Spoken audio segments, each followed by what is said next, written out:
Rufa Gutierrez nakapagdesisyon na tungkol sa relasyon nila ni Yilmaz Bectas.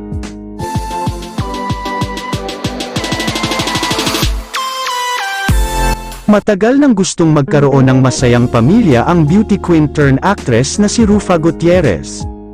Sa kabila ng mga pinagdaanan niya, gusto niya ng masayang buhay, tulad ng kanyang mga magulang na sina Annabel Rama at Eddie Gutierrez. Kaya naman, ayon sa aming nakalap na impormasyon, masayang isinapubliko ni Rufa ang muli umanong pagkakabalikan nila ng dating asawa na si Yilmaz Bectas.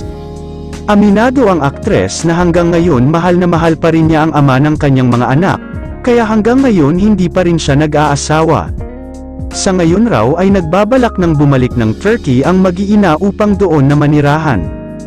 Samantala, marami namang mga netizens ang natutuwa sa muling pagbabalikan nila dahil sa wakas ay mabubuo na ulit ang pamilya ng aktres.